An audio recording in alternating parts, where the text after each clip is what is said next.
Broadcasting from the business capital of the world, this is the Podcast Business News Network. And welcome back, everybody. I'm very happy, gratified to see that people are becoming more and more spiritual, opening up their mind and their eyes to what's around them and how what is around you can better support you. Side note, when I use the word spiritual, gotta say, not talking about religion. If you want to connect it to that, you certainly can, but that's really not what we're talking about here today. And she's somebody that coaches people through a spiritual journey by way of many different modalities: Reiki, sound healing, sound baths, birth chart reading, just lots of insight. So, we're going to dig into the shift. If you've been feeling differently lately, have a different perspective on things, maybe you view your relationships a little bit differently, you view work, life a little bit differently, you're not really sure. And then you say, I don't know, maybe it's just me. Well, it's not. There's something going on here. And we're going to dig into it. Jamie Serrato is back with us. How you doing today? I'm doing great. It's great to be back with you. Same. Good to have you back. And this shift thing. It's been an ongoing thing, but I'm hearing, and I want your thoughts on this, that it's really come to the forefront in the last year or so, and I don't know why that is. How do you describe the shift? I mean, as far as the last year or so, it intensifying, we have had Pluto entered Aquarius. And Aquarius is about humanity and us coming together as a collective consciousness and transforming that consciousness. So I think that may be intensifying things. Humanity is going through an evolutionary process, much in the same way that animals do. And I think that all of us who have incarnated at this time, we really wanted to be here for this shift and to be part of it and help bring humanity to a more peaceful place. The Aquarius thing. Now, I'm trying to understand it myself and put it all together, but I heard it's decades in the making, even to get to this part. It's not like just planets changed and now we got different stuff going on. This has been an ongoing thing.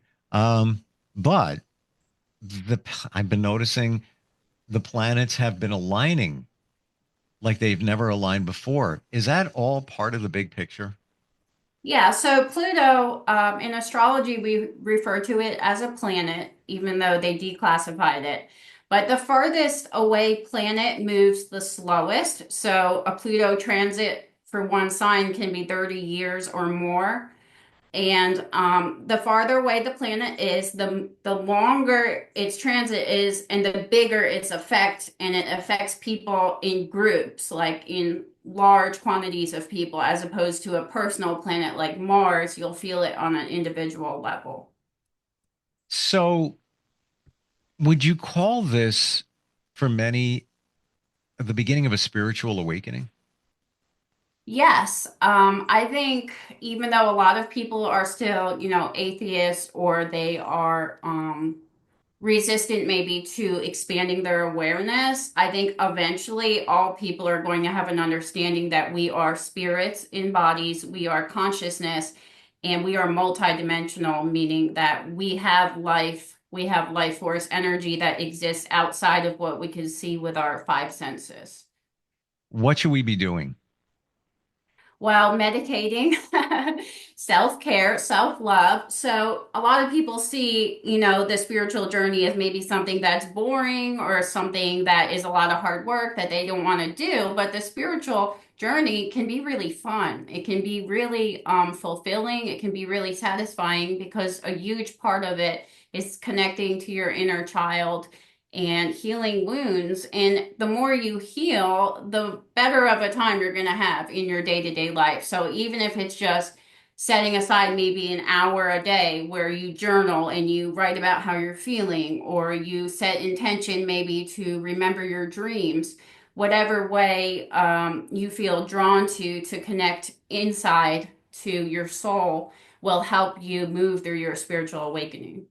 Now, what do you say to people who may say, Jamie, Steve, come on. How is that even going to make a difference? Sit there and write stuff in a journal. I do every day, but whatever. Um, how is that going to make a difference? How do you respond to that? So a lot of times people who don't want to give themselves that self-care and that self-nurturing, they were never given it, right? So maybe they grew up not having a lot of attention and love poured into them, so they never realized how important that is. And I would just say for people who doubt it, try it Hmm. and see how it feels and know that you are deserving of that love, that time you spend with yourself and connecting into your soul. You deserve that, even if it's not something you've seen modeled in your relationships or in your family or around you. I just got clarity based on what you just said. And that is in the highest vibration, the place you want to be is a place coming from love. Yes, love is the highest frequency. And the best way to do that is to show yourself love by sharing your thoughts, journaling, self-care, whatever it is that you do or could do for yourself. There it's all at. And I didn't see it. I didn't see it that way until you just said it. Yes, and the energetic states that you're infusing your body with and your time with are going to multiply, right? Wherever we sow seeds, those seeds are going to fall onto the ground and then it's going to rain and they're going to grow. So if you're planting good seeds every day and planting, self-love, self-care, compassion for yourself and for others, that's going to multiply in your life and it's going to improve the quality of your life. Hmm. Are you saying that? Just go with me on this here. Are you saying that if somebody practices self-care, self-love, again, it's relative, whatever, however you feel it works for you. So let's say this weekend, I'm intentional about it. I'm going to go for a walk with my dog. I'm going to take some time to meditate. I'm going to go get a massage. Been a while. I want to just treat myself. Mhm. Um, Maybe I'm going to take myself out and just have, lunch by myself. It's a me date. Yes. Just doing stuff like that can that loving feeling where you're taking care of yourself, that can perpetuate the feeling of love and positivity moving forward. Yes, just doing that. Even if you're not into spirituality, you don't want to meet your spirit guide, you don't want to know your birth chart, just doing those self-care actions without even having to connect it to a higher power is going to raise your vibration and improve your relationships and your mood. Interesting. And many of us don't do this kind of stuff because we almost feel guilty. We feel guilty about doing things for ourselves. Yes, and if it wasn't modeled to you, like if you grew up in a home where your parents were always under stress, they were always arguing or worrying about paying the bills or in survival mode, it's about coming out of survival mode and thriving, right? Instead of being in survival mode. So it may feel unfamiliar, you may feel undeserving of it at first, but ultimately, when you care for yourself, you can better care for the people around you that you're responsible for because you're not pouring from an empty cup. Point taken. Yeah. These like epiphanies here. We don't think of how important it is to take care of ourselves and what it can do to support us on the back end. Yeah, Wow. it's really important to make yourself your number one priority, even as a mother. I'm a mother, I have children, I have laundry that needs to be done, I have to cook, but I make sure to spend time every day giving myself what I need so that I'm better able to be in a higher vibrational state, in a better mood, happier, and then I can give from that overflow. And I don't feel a sense of guilt when I give to myself. Maybe in the very beginning I did. I felt like Yep. a little bit of shame almost that I hadn't been giving to myself. There Mm. were ways I wasn't taking care of myself for a long time that I had to become aware of the ways I wasn't taking care of myself and learn how to heal those wounds. I know what you're saying because it was only 5 years ago. I would go to the gym, get on the treadmill, finally, it's like, I'm going to take some time, join the gym. I'm going to do something for me. I would be on there for, I'm not exaggerating. I still remember the time, 12 minutes. And I would feel guilty. I would get off of it. I would leave and I would go to work because I'm thinking, I got to keep working, got to keep working. God, what if something happens? Got to stay ahead, stay ahead. Everything was fine. In my mind, I felt guilty. And then I started feeling resentful that I didn't take that time. Now, flip it around the other way. Now I feel like I'm cheating myself if I don't do something for myself. It could be the littlest thing. It could be I like seltzer water. So I'm running low. I go on to Amazon. I order, a case and have it delivered to the office studio here. It's like, yeah, I did something for myself. That felt good. It's the littlest thing. Yeah, I can remember when I started really doing the self-care and little things, like you said, like I hadn't gone to the eye doctor. Like I was wearing the same contact lenses and I wasn't cleaning them well and I was getting eye infections and I needed to go to the eye doctor and I ended up switching over to glasses. But just that small shift in my reality, I saw how I hadn't been caring for myself, how I hadn't prioritized my own health and my own needs. And then I saw the rapid shift in my reality when I began caring for myself and how much better I felt. Mm. It's you don't see it. You don't know it until you know it. And then when you make those changes, you realize, that's a big difference, and I bet you, and I'm sure you're a fabulous mom, but you're even a better mom because you did some stuff for yourself. You took care of yourself. So the shift that's going on here, is this what I hear, the third dimension into the fourth dimension into the fifth dimension, whereby most of us are in a third, some of us are a little bit into the fourth, some of us are into the fifth. I don't, some people tell me that they are, but Mhm. that it's a complete place of love. Is this what this is all about? So even once you're in the fifth dimension, you're still going to experience lower vibrational emotions sometimes, but you have become kind of an expert at transmuting them and using them as fuel for your creations. So most people are right now still living a 3D life in the third dimension. I'd say maybe 70, 80% of people.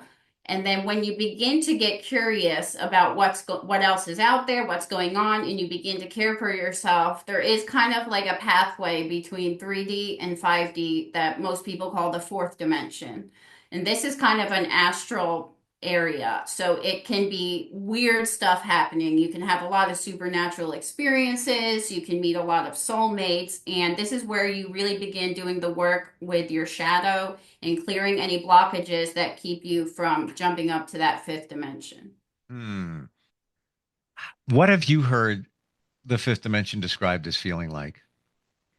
It's fun. The fifth dimension is very fun. It's very free, and it really it's like you almost feel like you're going backwards because you feel younger and younger, and you begin to live in a state of play, as opposed to always working and always worrying about responsibilities and obligations.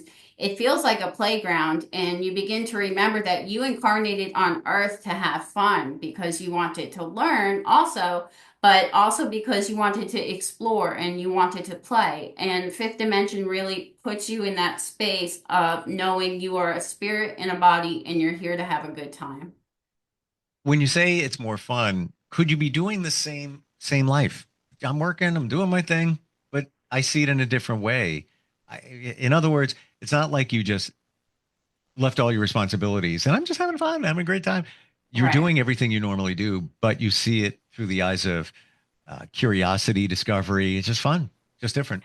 Absolutely. If you're working a job that you love and you like going to that job and it feels like fun and it feels like play, that job can still be there in the fifth dimension. It's definitely more about how you look at it and is that job or that responsibility adding to your life? Like, do you like having that responsibility? As opposed to, just saying I'm never going to do anything difficult again and forget all my responsibilities. Can I share something? I don't know if stop me if I mentioned this before, and this is last week. I had a more chill weekend. I intentionally like, yeah, it was kind of rainy. I'm like, I'm going to take it a little easier than I normally do. I'm usually packing in a lot of stuff, just doing fun stuff. Actually, I'm like, I'm going to take it. I'm just easier, less commitments. Monday morning comes. I'm driving here, stop at a light, and I was just in a different frame of mind, more relaxed. I look at my steering wheel and I'm staring at it and I'm thinking to myself, I never really took the time to look at detail. I'm looking at the emblem and how it's made. And at that very moment, I felt like I was transported back to my childhood. It was freaky weird for just a couple of seconds. That feeling of, wow, never saw that. How cool, different. And I felt like I was a kid, or I felt like I was in my 20s where I had lots of extra time. I was working even full time, but I had more time to just play and do fun hobbies and things like that. I felt like I was back there for 4 seconds. It was the weirdest feeling, but it was the coolest feeling. I don't even think I'm crazy, but is No, that no, not at all. I mean, I think that's two things. I think one is you're learning how to be very much in the present moment. And yes. if you think of a small child, children live in the present moment. They're not worried about what they have to do tomorrow. They don't remember what happened yesterday, Yep. right? And I think it's also merging with your inner child and recovering that aspect of yourself, because we leave selves behind sometimes in other timelines, right? If we go through trauma as a teenager, we may feel very disconnected from our inner child. And then as we heal, we recollect those selves and we kind of bring them back home in our heart where they're all unified. I love it. This whole shift, it sounds scary, but it's actually kind of cool. And I want to ask you at this time, astrologically, universally, is there anything that we should be aware of that is coming our way? I know that we have a Mercury retrograde coming up.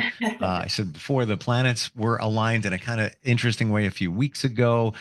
What's floating out there that we might want to be aware of? Well, Mars has gone direct. It's been retrograde since like November, December. And as it goes direct, you're going to start to see more progress in the areas of your life that you've been doing a lot of internal work on. Mm. Okay. We are going to have Neptune is going to go into Aries on March 31st. And this is a big deal because Neptune is one of those faraway planets that only changes signs like every 20 or 30 years. So I think we're going to definitely feel a lot of shifts, maybe ascension symptoms and things like that as Neptune enters Aries, because Neptune rules over the spirit. And it's been in Pisces where it's kind of calm, it's kind of out of the way, it's kind of quiet. And Aries is not quiet. Aries is a very loud, powerful, pioneering sign. So I think it's actually going to really help more people want to get involved and become more passionate about spirituality as Neptune transits through Aries. Hmm. Yes, Aries is ask any if anybody knows an Aries, you just describe them. And this what you said is universal. It's not sign specific, but you're referring to the signs and some of the traits of the signs. Yes. What sign are you? I'm a Libra. Okay, gotcha. And I'm a Virgo. Okay, So I just a always month get along before. with Virgos. Yeah, I've I've worked with some people who are Libras. Different mindset, but it works. It kind of gels Yeah. together And well. then, because I had the walk-in, I have two charts. So I'm also an Aquarius. And I kind of identify with that sign a little bit more. Um, Aquarians are very much, in some regards, like Virgos, where they work hard and they're about principle. Like you don't break any rules. This is the way it's supposed to be. That's just Yeah. my view. Knowing people who are Aquarius. Yeah, they're both very intellectual and analytical signs. I thought you were going to say Aquarians are, and I was going to say just like Virgos, and then you said, Yeah. yeah. Hmm. Any other insight? Even on the astrological sign. I know it's a piece of what you do. I know that you do birth chart readings. Anything else that we should be mindful coming up soon?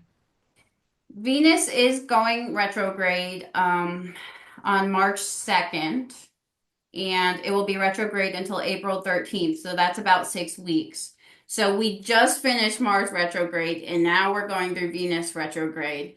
So Venus retrograde is about looking at our ideals, looking at our values, and looking at balance in relationships. So this can be a time when we're kind of reviewing our relationships and also our money and our sense of self-worth and making changes where needed. Now, the Mercury retrograde that's coming up the middle of March. And for anybody that doesn't know, long story short, Mercury retrograde happens three, sometimes four times a year, about a 3 week period. There is a pre phase and the post phase. And it's a time where communication should be looked at very carefully. You shouldn't make any major decisions, buy a car. You can't start a job. Personally, if you have surgery coming up, like if it's elective, change the date. You just want to make the best outcome, if you will. Technology can get wonky. Back up your hard drives. Is there anything with this Mercury retrograde that stands out for you? Does it look like, well, this one's going to be a big one, or is it just, yeah, we're good? Yeah, get some insight on Yeah, that. I don't look at Mercury retrogrades too closely because they happen so often that to me it's like a full moon. It's very frequent. Hmm. Um, Generally during Mercury retrograde, this is a good time to like go back and fine tune things. Like if you're working on a creative project and you're not quite sure, how to do something during Mercury retrograde, communication kind of slows down. So you have time to kind of sit in that energy and rethink things and review things. Um, but I don't see it as being like a particularly tricky Mercury retrograde or anything. I feel better now. Um, yeah, I always used to look at it as negative, but I look at it more as a wake up, an awareness. And I've been in situations where, like, I could have been in a court situation, and you're like, oh, I wonder how that's going to go. It's in the middle of Mercury retrograde. I believe if you do the right thing, it swings in your favor, no matter what the situation is, even in a retrograde. That's absolutely true. And that's part of alchemy, right? So no matter what the planets are doing, I can still use those transits to my advantage. And for me, I like the assurance like, oh, this isn't working, but it's okay because right now Mercury is retrograde. So I know it's not me, it's the planets. And like I just find it helpful so that I'm not getting hard on myself if something is delayed or not moving forward the way I like. I remind myself, well, this is going on and it's not affecting just me, it's affecting everybody. So I don't get like hard on myself because something's not working. Yeah. And just a check and double check are your best friends during Mercury retrograde. Before you send a text or an email, double check it. Maybe wait. Do you really want to send it? You should do that anyway, but even more so because the communication might get taken a different way and you might regret it. But aside from that, it's but the technology thing, for me, that stands out. The last retrograde we had, end of last year, fall, um, the first day of the retrograde, Microsoft 365, Outlook, their whole platform, for email, everything, worldwide crash. Now, those who are skeptical, because oh, it's a coincidence. All right, so why did it happen on the first day of the retrograde? And why, if you go back to the next one and the one before that and the one before that, they were like pretty impactful. Airlines, remember this is in the last year, during a retrograde. Airline systems went wonky. There was no flights getting out. It was worldwide. Why was it during a retrograde? Coincidence or not? I guess that's up to interpretation. Just be aware. Thank you so much for your awareness today on all of this. And sometimes I forget that you roll a little bit deeper in the astrological sign. That's super cool. Best way to find you, Jamie? How do we do that? www.calmerwaterscoaching.com, or you can email Jamie at calmerwaterscoaching.com. Yeah, there's so much there to realize in terms of spirituality. And again, I'm thankful maybe with this the shift that's here, more people will pick up on the fact that there's more out there and you can feel supported and better and more loved just by being aware of it and maybe doing a little bit of work. Thank you so much again. Thank you. Appreciate it. We'll be right back.